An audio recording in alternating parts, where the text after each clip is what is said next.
ये आपका स्वागत है। मैं Vivek Bindra, founder and CEO बड़ा बिजनेस.com। आज मैं एक्साइटेड हूं, आपको इंट्रोड्यूस कराएंगे मिस्टर सुनील कनोरिया, हमारे नए प्रोफेसर, वाइस चेयरमैन ऑफ श्रेय इंफ्रा।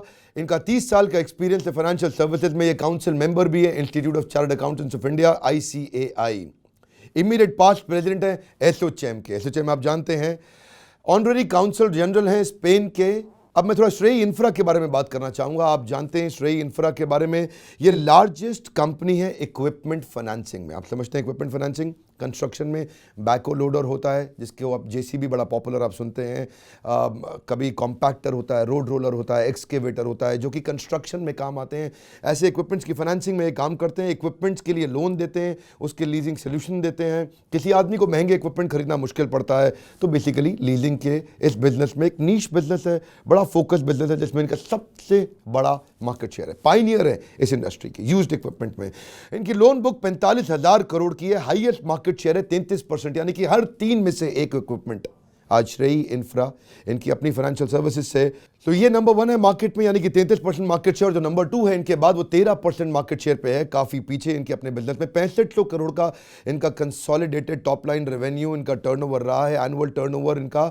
और BSE NSE पे लिस्टेड है। फार्म इक्विपमेंट में भी काम करते हैं, हेल्थ केयर इक्विपमेंट में काम करते हैं, टेक्नोलॉजी की भी फाइनेंसिंग करने लगे हैं। लगभग 2000 एम्प्लॉयज के साथ 90 ब्रांचेस, इंडिया की पाइनियर नंबर 1 ऑर्गेनाइजेशन। सर आपका बहुत बहुत स्वागत है। Thank you very much. Thank you. तो आपके सामने आज प्रोफेसर सुनील कनोरिया। सर आज आप वाइस चेयरमैन नहीं हैं खाली, आज आप प्रोफेसर भी हैं। आज आप हमारे लाखों एंटरप्रेन्योर्स के साथ सीधा बात करने वाले हैं। सर आगे बढ़ने से पहले मैं आपसे आज सीधा क्वेश्चन करना चाहता हूं। आप अपनी इंडस्ट्री में लीडर हैं, पाइनियर हैं, 30 साल से आप लगातार आगे बढ़ते गए और नए प्रोडक्ट लाइन भी ऐड करते रहे, बिजनेस को थोड़ा थोड़ा अपनी इंडस्ट्री में एसोसिएटेड लाइन में डाइवर्सिफाई और ऐड करते गए। पहला इंपॉर्टेंट लेसन आप एक नए एंटरप्रेन्योर को, क्योंकि आप लोगों ने बिल्कुल ज़मीन से शुरू किया है, आप और आपके भाई राम लक्ष्मण की जोड़ी बोली जाती है आप दोनों को, तो अगर एक नए एंटरप्रेन्योर को आप पहला लेसन देना चाहेंगे सबसे इंपॉर्टेंट, तो वो लेसन क्या होगा? मैं समझता हूँ जो हमारी 30 साल में जो एक्सपीरियंस हुई है, सबसे पहला चीज़ जो हमारे पिताजी और जो हमने सीखा है कि वर्क विद डिवोशन। हमारे जो काम है उस पर फोकस करें, ना ही उसके रिज़ल्ट पर। अगर सही काम करेंगे तो उसका रिज़ल्ट आना ही है।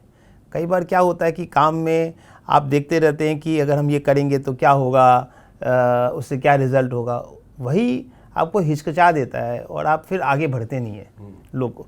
स्पेशली मैं देखता हूँ कि एंटरप्रेन्योर्स और प्रोफेशनल्स में यही एक थोड़ा डिफरेंस हो जाता है। एक प्योर प्रोफेशनल जो रहता है वो हर चीज़ को इतना नाप तोल लेता है कि वो आगे नहीं बढ़ सकता कई बार। तो अगर उसमें एंटरप्रेन्योरशिप एक स्पिरिट रहे कि हम जो काम कर रहे हैं, अगर हम सही काम कर रहे हैं तो बस हम काम करें, उसका रिजल्ट ऊपर वाले पर छोड़ दें। कर्मण्यवादी कारस्ते मा फलेषु कदाचन। तो ये मैंने देखा है कि आपके फादर भी स्वामी विवेकानंद से और उनकी फिलॉसफी से जुड़े रहे हैं और उसका प्रभाव भी आप दोनों भाइयों पे कुछ हद तक दिखता है। डेफिनेटली। इस श्लोक का आपके लिए क्या अर्थ है कि आप कर्म पे फोकस करो और फल पे फोकस ना करो? इससे क्या हुआ, मैं आपको अपनी एक्सपीरियंस बताऊंगा कि कई बार हमने जब देखा है, इंस्टेंसेस हो जाती है, हम लोग परफेक्ट नहीं है, कि अगर हम आज कोई भी काम करते हैं उसका हम रिज़ल्ट पर ज़्यादा फोकस करने लगते हैं, वो काम हमारा नहीं हुआ है। और जैसे ही हम वो रिज़ल्ट पर छोड़ देते हैं अपनी नज़र और फोकस करते कि हम काम जो कर रहे हैं कैसे सही करें, क्या मेरा प्रोसेस है, क्या हमको सही करना है, जिससे कि हमारे जो भी स्टेक होल्डर्स हैं, चाहे हमारे कस्टमर हो, चाहे हमारे इन्वेस्टर हो, उसके लिए एक वैल्यू सिस्टम आएगा। तो उस पर जैसे ही हम फोकस करते काम हो जाता है। तो ये मैं समझूंगा कि हमारी जो एक्सपीरियंस है और जो हमारे को सीख मिली थी बचपन से, ये हमारे लिए हमारे ग्रोथ में काफ़ी हद तक हेल्प किया है। स्पिरिचुअलिटी का बड़ा रोल रहा है मुझे लगता है आपकी अपब्रिंगिंग में। आप अपने एम्प्लॉयज़ को मोटिवेट कैसे करते हैं, कैसे आइडेंटिफाई करते हैं उनके स्किल और विल पे, तो उनके मोटिवेशन के लिए क्या काम करते हैं? क्योंकि आज मैं देखा आपकी बहुत बड़ी मैन पावर है, ह्यूज टीम साइज, काफ़ी सारी ब्रांचेज हैं आपकी, तो कैसे एम्प्लॉयज़ को मोटिवेटेड रखते हैं? बेसिकली क्या है कि एम्प्लॉयज़ का हमारा जो मेन फोकस रहता है कि जो भी काम वो करे वो खुश रहे। और उसको खुशी कैसे मिलेगी? जब अगर आज हम उससे एम्पैथी करते हैं और उसको हम समझते हैं बेटर। आज ऑर्गेनाइजेशन जैसे ग्रो करती हैं कि लीडर्स का एक बहुत बड़ा इम्पॉर्टेंट रोल हो जाता है कि अपने लोगों से बात करें, डिस्कस करें उनकी क्या इश्यूज़ है, उनका क्या पर्सपेक्टिव है, उनका क्या स्ट्रेंथ है और क्या वीकनेस है। एक ऑर्गेनाइजेशन बनती है strength of people, not on the weakness. तो ठीक है, अगर हर आदमी में एक कुछ कमी होती है, कुछ खूबियाँ भी होती है। अगर हम फोकस करें क्योंकि क्या स्ट्रेंथ है और उस पर हम उसको ध्यान दे करके उसको हम सपोर्ट करें तो वो ज़रूर काम अच्छा करेगा और वो खुश भी रहेगा उसमें। कई बार क्या हो जाती है कि लीडर्स लोगों को अपने समय नहीं देती है, लोगों से टाइम नहीं स्पेंड करती हैं, उनको समझते नहीं हैं। आज अगर हम उनको समझने लगेंगे तो हमारा काम बहुत अच्छा होगा और ऑर्गेनाइजेशन भी बेहतर होगा। बहुत खूब। मैंने सुना है ऊबराइजिंग ऑफ इक्विपमेंट रेंटल बिजनेस में आप फोकस कर रहे हैं। मैं थोड़ा अपने दर्शकों को समझा दूं कि ऊबराइजिंग ऑफ इक्विपमेंट रेंटल बिजनेस का मतलब है कि आप आज जिसके पास इक्विपमेंट है और जिसको इक्विपमेंट चाहिए, शायद आप उसको कॉमन प्लेटफॉर्म पे लाने का प्रयास कर रहे हैं। थोड़ा एक्सप्लेन करिए इसको। बेसिकली क्या होता है 2000 में 2000 में हम लोग देख रहे थे, 1989 में जब फाइनेंसिंग चालू किया था तो 1999-98 में देख रहे थे कि कई बार ऐसा होता था कि कई हमारे कस्टमर्स थे, कॉन्ट्रैक्टर्स हैं सारे, तो कई के पास में मशीन रहती थी लेकिन उनके पास काम नहीं था, और कई लोग थे कॉन्ट्रैक्टर्स उनके पास में काम आया तो उनके पास मशीन नहीं था। तो हमने क्या किया था, उसी समय से इनफॉर्मली हम इनको मिलाते थे कि भैया आपके पास में काम है, हमारे इस कस्टमर है, इसके पास में मशीन पड़ा है, आप इसको लेकर के काम चलाओ। तो दोनों का फ़ायदा हो जाता, इसको भी फ़ायदा हो जाता, इसको भी फ़ायदा हो जाता, उतनी पूंजी नहीं लगती। उस समय से हमने फिर एक स्टार्ट किया था क्यूपो एज ए इक्विपमेंट बैंक। उस समय तो टेक्नोलॉजी इतनी आगे बढ़ी नहीं थी, ऊबर ये सब आई नहीं थी, तो उस समय टेक्नोलॉजी का उतना समझ भी इंडिया में कम था। तो बेसिकली हमने इसको इनफॉर्मली एक स्टार्ट किया था बिज़नेस। लेकिन आज जो आप देख रहे हैं, जो ऊबराइजेशन होने से और टेक्नोलॉजी आने से और जीएसटी आने से, इसके कारण से अब हम इस बिज़नेस को पूरे प्लेटफॉर्म में ला रहे हैं। तो हमने एक प्लेटफॉर्म अभी चालू किया है साल भर पहले, इज़ iQupo। तो iQupo में हम सारे जो इक्विपमेंट्स हमारे कस्टमर्स, उनके इक्विपमेंट्स को इस पर ले ला रहे हैं, और जो कस्टमर्स हैं जिनको इक्विपमेंट चाहिए वो भी यहाँ पर अट्रैक्ट हो रही हैं। तो आस्ते आस्ते करके इसको, अगर कोई को भी इक्विपमेंट चाहिए वो हमारी वेबसाइट में आई, हमारे प्लेटफॉर्म में आई, और वो अपना इक्विपमेंट वहाँ पर भाड़ा में ले सकती है, लीज में ले सकती है, फाइनेंस भी करा सकती है। बहुत खूब। बहुत। क्या वेबसाइट आपकी है? iQupo। ऑफलाइन तो आप अच्छा कर ही रहे थे, अब आपने ऑनलाइन भी शुरू कर दिया इसको, ताकि अब जिसके पास भी आज बैकहो लोडर है या कॉम्पैक्टर है या रोड रोलर है, जो भी है, अब उसको अगर भाड़े पे देना है और किसी को लेना है तो वो आपके प्लेटफॉर्म पे आके मिल सकते हैं साथ में। और अगर लेने देने में कहीं दिक्कत आ रही है, कोई फाइनेंसिंग की ज़रूरत है, धन राशि की ज़रूरत है, पैसे की ज़रूरत है, तो उसमें आप मदद करते ही हैं। Lovely, thank you very much. तो मैं आज मैंने कहीं सुना था, आपने एक इंटरव्यू में बताया था कि कस्टमर की फ्यूचर की नीड को पहचानो। कस्टमर को फ्यूचर में क्या चाहिए होगा उसको आज पहचानेंगे तो मार्केट में धंधे में आगे रहेंगे आप। इसको आप थोड़ा एक्सप्लेन करिए। तो क्या होता है कि आज एक एंटरप्रेन्योर कैसे बनता है, वो कैसे प्रॉब्लम सॉल्व करता है, उसे प्रॉब्लम को एंटिसिपेट करना होगा कि क्या उसका एक प्रॉब्लम है, क्या वो एक तरीके से काम कर रहा है, उसको एक ये सोल्यूशन दें तो वो कैसे वो बेहतर कर सकता है। चाहे तो बेहतर हो एफिशिएंसी में या कॉस्ट में, ये दो चीज़ में बेनिफिट हो सकता है। तो अगर वो एम्पैथी से जाए और वो डिज़ाइन थिंकिंग में जाए, क्योंकि ये ओरिएंटेशन इंडिया में है नहीं हमारे एजुकेशन सिस्टम में। डिज़ाइन थिंकिंग क्या होता है? डिज़ाइन थिंकिंग में क्या होती है, आप एम्पैथी से चालू करते हैं और उसको डिज़ाइनिंग करते हैं कि हर लेवल में अगर आप एक क्वेश्चन आंसर करेंगे हर स्टेज में, आपको समझ में आ जाएगा कि आपको क्या सोल्यूशन चाहिए। उसकी पूरी जर्नी को मैप करेंगे पूरी कस्टमर को, कि वो क्या करता है, आज के दिन क्या उसका ऑप्शंस है, कैसे वो सॉल्व कर रहा है प्रॉब्लम को, और वहाँ से अगर आप जाएंगे तो आपको वो सोल्यूशन नज़र आ जाएगा कि इसको आप कैसे बेहतर कर सकते हैं।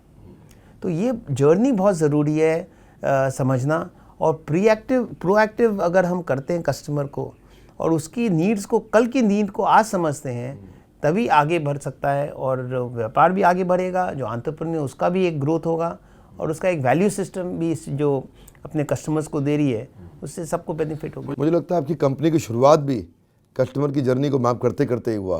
मैंने सुना था कि वो उड़ीसा के अंदर पहली बार वो जो है सर पे माल ढो करके ले जाने वाले को आपने इक्विपमेंट दिलाया किराए पे, और आपने उसके लिए मदद करी, और जिससे उसने 400 आदमी के काम को तेज़ किया।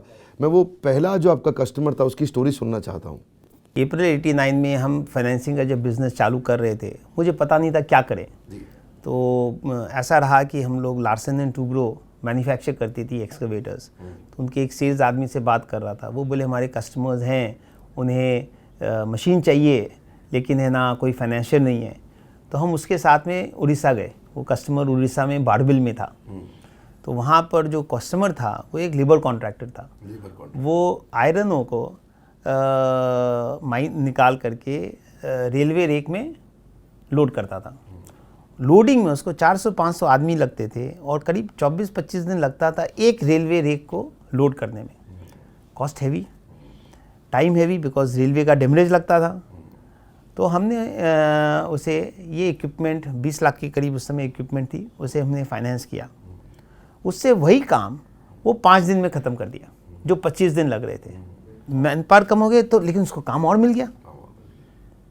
तो जिसके लिए वो काम कर रहा था वो देखा कि हमारा तो काफ़ी बचत हो गया। जो 20-25 दिन में काम हो रहा था, हमारा डैमेज लग रहा था, हम तो प्रोडक्टिविटी को बढ़ा दिए। तो अगर हम वो समझे कि उसको अगर हम मशीन आज दे करके उसका हम प्रोडक्टिविटी बढ़ा दिए, उसका कमाई हो गया, तब तो ना तो पेमेंट में प्रॉब्लम आएगी ना, और उसका ग्रोथ भी हो जाएगा। वैसे कर करके हमने इसको देखा है कि इकॉनमी में ये बिज़नेस को 89 से आज जो ग्रोथ हुई है, एक नंबर देना चाहता हूँ कि 1990 में पूरे इंडिया में, भारत में कंस्ट्रक्शन माइनिंग इक्विपमेंट का सेल खाली 125 करोड़ था। 90 में 125 करोड़ का सेल होता था पूरा इंडिया में। 2012 में ये जा कर के हो गई 35,000 करोड़। बहुत खूब, बहुत खूब। और इसमें आपकी फाइनेंसिंग का नेचुरली बहुत बड़ा कंट्रीब्यूशन है, क्योंकि आप इकोसिस्टम एनेबलर हैं। किसी को चाहिए तो आप उसको फाइनेंस कराने में उसको मदद करते हैं, रीफाइनेंसिंग में भी मदद करते हैं, पुरानी मशीन को फाइनेंस कराने में मदद करते हैं, रीफर्बिश करके फाइनेंस कराने में मदद करते हैं। बेसिकली आपने इसके इर्द गिर्द पूरा एक इकोसिस्टम बना दिया। मैं बात करना चाहूँगा दर्शकों से, सुनिएगा ज़रा बात ध्यान से आप सबसे, कि टेलीकॉम इंडस्ट्री के अंदर भी आप पायनियर रहे श्रेय। आपने वहाँ पे इंफ्रास्ट्रक्चर टावर्स खड़े किए और पहली दफ़ा आपने टेलीकॉम कंपनीज को बोला कि शेयर करो भाई टावर। एक टावर खड़ा कर रहे हो, सबके सब 100-100 रुपये का टावर क्यों खड़ा कर रहे हो? एक हम खड़ा करते हैं और आप लोग शेयर करो, सबकी कॉस्ट कम हो जाएगी।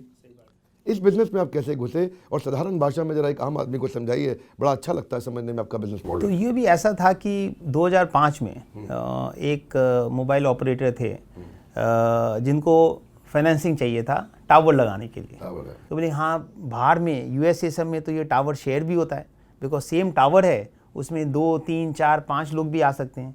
कई ऑपरेटर्स उस समय थे, भारती था, वोडाफोन था, रिलायंस था, बीएसएनएल था, कई लोग थे उसमें मार्केट में। तो वहाँ से शुरुआत किए। हम बोले कि ठीक है, हम टावर लगा देते हैं आपके लिए, अगर कोई दूसरा आ जाता है हमारे टावर में तो हम आपको उसमें डिस्काउंट दे देंगे, और तीसरा आ जाएगा तो और डिस्काउंट दे देंगे। उस हिसाब से इस बिज़नेस को चालू किए और हम दूसरे ऑपरेटर्स के पास जाने लगे कि भैया आप भी हमारे टावर में आ जाइए। एयरटेल के पास गए आप? एयरटेल के पास गए, वोडाफोन के पास गए। आप देखेंगे दिल्ली में काफ़ी, अगर आप स्काईलाइन को देखेंगे, हर घर में 3, 4, 5 टावर एक एक बिल्डिंग में लगे हुए हैं। उस समय से लगा हुआ था, अब तो खैर रिड्यूस हुई है। उसका कोई तुक नहीं था, क्योंकि एक ही टावर में 3, 4, 5 आ सकते हैं, क्यों आप खर्चा करेंगे, नेशनल वेस्टेज क्यों करेंगे। इसीलिए हमारा ये था कि इंफ्रास्ट्रक्चर को अगर हम शेयर करते हैं तो हर चीज़, सभी का फ़ायदा होता है, और ये बिज़नेस ग्रो करेगा ही, क्योंकि टेलीकॉम ग्रो करेगा। और अगर हम शेयरिंग में लाते हैं तो हमें लगी 1.5-2 साल लगी कि ना कोई जल्दी नहीं आ रहा था, बहुत स्लो था।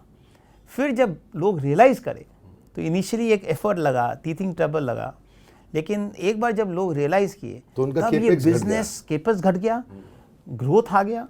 हमें याद है 2008 या 9 में हमने एक साल में 18,000 नए टावर लगाए इंडिया में। 18,000 टावर एक साल में? एक साल में पूरे इंडिया में लगाए। वो हमारे हिसाब से वर्ल्ड रिकॉर्ड था, कि हमारे कस्टमर्स थे, उन्हें टावर चाहिए था, और हमें काफ़ी सपोर्ट मिला। टाटा हमारी जॉइंट वेंचर में आ गई थी, टाटा के लिए हम टावर लगा रहे थे, टेलीनॉर के लिए लगा रहे थे, कई कंपनी जो आ रही थी उसके लिए हम टावर लगा रहे थे। तो हमने पूरे इंडिया में हमने एक साल में उतने टावर लगाए। बेसिकली ये बड़ा अच्छा मॉडल है। हर बिजनेस में आप समझ सकते हैं कि कैसे रिस्क को शेयर किया जाता है। जहाँ भी केपेक्स इन्वॉल्व हो, सोचना चाहिए कि कैसे आप रिस्क को शेयर करें। कैपिटल, जहाँ पैसा इन्वॉल्व है, वहाँ देखिए पार्टनर देखें, कोई रीफाइनेंसिंग की मॉडल देखें, कोई फ्रेंचाइजी देखें, कोई डिस्ट्रीब्यूटर आपके रिस्क को शेयर कर ले, कोई इन्वेस्टर आपके रिस्क को शेयर कर ले। कई बार कॉम्पिटिटर भी रिस्क को शेयर करता है, और यहाँ देखिए क्या अच्छा मॉडल बिल्ड किया श्रेय ने, कि कॉम्पिटिटर्स को कॉम्पिटिटर के साथ मिला के उनके केपेक्स को शेयर करके उनके रिस्क और केपेक्स को रिड्यूस किया। एब्सोल्युटली, बिकॉज शुरू में लोग बोल रहे थे हम अपने टावर को दूसरे से क्यों शेयर करेंगे, वो हमारे कॉम्पिटिटर है। और क्या था उस समय, मुझे याद है जैसे बिहार में टावर नहीं थे और मोबाइल का ग्रोथ हो रहा था। आज एक ऑपरेटर एक टावर लगा दे, जो पहला जिसका टावर लग जाता है सारे कस्टमर वहाँ आ जाते हैं। तो लोग चाहते थे कि ऑपरेटर्स की दूसरे टावर नहीं आए वहाँ पर, लेकिन क्या था, टावर लगाना में करीब 45 दिन 30 दिन से 60 दिन लगता था। तो कोई दूसरा आ जाएगा 30 दिन बाद आ जाएगा, उसमें तो कोई दिक्कत नहीं है। तो इसीलिए फिर लोग समझ रहे हैं कि नहीं, अगर हम शेयर करेंगे तो मेरा जो फ़ायदा है बहुत ज़्यादा फ़ायदा, कि लॉन्ग टर्म के लिए फ़ायदा। अगर आप देखेंगे रिसेंटली रिलायंस जियो ने भी अपना टावर बेच रहे पैसा रियलाइज़ करने के लिए। बहुत खूब, तो दिस इज़ अमेजिंग। अच्छा लगा जान के। मैं थोड़ा, आप इतना लोगों को पैसा देते हैं उनको बिजनेस करने के लिए, यही बेसिकली साधारण भाषा में आपका बिजनेस है। आप लोगों को पैसा देते हैं ताकि अपने बिजनेस को बड़ा करें। आप स्पेशलाइज्ड बिजनेस में एंटर किए, इक्विपमेंट्स के बिजनेस में। थोड़ा दिन आप फार्म बिजनेस में भी गए थे। मैं पूछना चाहता हूं कि एक एंटरप्रेन्योर को, एक साधारण एंटरप्रेन्योर जो आपसे आज सुन रहा है, उसको कैसे फाइनेंशियल एक्यूमेंट और स्टोरी बिल्ड करना चाहिए जिससे उसको पैसा आसानी से मिल सके। उसको भी आप पैसा चाहिए, लेकिन हो सकता है उसके पास कैपेबिलिटी हो, इंटरनल कैपेबिलिटी हो, लेकिन उसके पास वो कहानी ना हो, वो स्टोरी ना हो जो वो समझा सके एक NBFC को या किसी ऐसे इन्वेस्टर को, PE को, प्राइवेट इक्विटी फंड को, कि उसको पैसा नहीं मिल पा रहा, तो उसके लिए क्या तैयारी करे वो। मैं बेसिकली समझता हूँ एक एंटरप्रेन्योर के लिए हर लेवल में शुरुआत से एंड तक सबसे बड़ा एक स्किल चाहिए, जो स्टोरी टेलिंग का। कैसे हम अपनी कहानी को उसे हम रिफ्लेक्ट और सुना सकते हैं। एक तो पहले कहानी में दम होना चाहिए कि हमारी क्या प्रोडक्ट है, क्या सर्विस है। मैं आपको बताऊंगा 1994 में जब हमने 4-5 साल ही हुई थी बिज़नेस को, तो हमारी मेन तो रॉ मटेरियल पैसा है एज अ फाइनेंशियल। तो पैसा कहाँ से लाएं, इंडिया में इतनी तो थी नहीं पूंजी। आप पहली बार विदेश से पैसा लेके आए थे? 94 में पहली बार हमने विदेश से पैसा लाया, गवर्नमेंट ऑफ जर्मनी से पैसा लेकर आए। फिर 96-97 में world bank, IFC Washington I, government of Netherland, Belgium, Finland, Sweden, Canadian, Austrian, French. तो मेजर हमारी जो फंडिंग थी हम ग्लोबल बाहर से लेकर के आए। और उस समय मैं जब जाता था, मैं काफ़ी यंग था उस समय, तो उस समय जब जाता था तो हमारे पास में कुछ पास नहीं था, छोटी कंपनी थी, तो हम तो खाली एक ड्रीम को ही स्टोरी सेल कर सकते थे। और हम क्या कर सकते हैं उसमें, कन्विक्शन और मेहनत करने का। तो हम जो वहाँ जाकर के सेल किए स्टोरी कि हम ये कर रहे हैं, ऐसे कर रहे हैं, पहले उनको समझना उनका क्या ऑब्जेक्टिव है, और फिर हमें अपना स्टोरी समझाना, और उसी से वो अट्रैक्ट हुए, उसी से उन्होंने हमें सपोर्ट किया, और वहीं से हम शुरुआत किए। उन्होंने देखा यहाँ पे गैप बहुत बड़ा है, नीड बहुत बड़ी है, आपकी स्टोरी में दम है, आपके विजन में कन्विक्शन है, और बिना ट्रैक रिकॉर्ड के उन्होंने आप पे विश्वास किया क्योंकि स्टोरी में दम था। कोई ट्रैक नहीं था, कोई एक्सपीरियंस नहीं था। तो इसीलिए मैं समझता हूँ कि एक जो एरिया है एंटरप्रेन्योर्स के लिए, कि अपनी जो स्टोरी है उसे कैसे समझे पहले अंदर, और कैसे उसे रिफ्लेक्ट किया जाए, वो बहुत एक ज़रूरी स्किल है, वो डेवलप करना इम्पॉर्टेंट है। बहुत खूब, this is outstanding, it was a great experience, बहुत अच्छा लगा। 47,000 करोड़ का एसेट अंडर मैनेजमेंट, 6500 करोड़ का इनका रेवेन्यू टॉप लाइन रहा पिछले साल, इस साल 2018-19। एक जबरदस्त कंपनी जो हमेशा अपनी इंडस्ट्री के अंदर लीडर रही। आप मिले mister Sunil Kanoria, vice chairman श्रेय इंफ्रा से। मेरे लिए इंपॉर्टेंट लेसन जो आज मैंने सीखा वो है, कस्टमर की फ्यूचर नीड को आज ही एसेस कर लो, कस्टमर की फ्यूचर रिक्वायरमेंट को आज ही पहचान लो। आपके लिए लर्निंग कहीं हो सकती है। मैं चाहूंगा वीडियो को 2-3 बार घुमा करके देखें, तभी आप उसमें से लर्निंग लेसन निकाल सकते हैं। 2-3 अपनी टीम के टॉप लीडर्स के साथ बैठ के डिस्कस करें कि आप आज इस वीडियो से क्या असेसमेंट निकालेंगे। रीडिंग मटीरियल और क्वेश्चनएयर असेसमेंट को जरूर अपीयर करिएगा, कंप्लीट करिएगा। याद रखिए, इन्फॉर्मेशन से फायदा नहीं, इम्प्लीमेंटेशन से। हमारे साथ जुड़े रहने के लिए आपका बहुत बहुत धन्यवाद।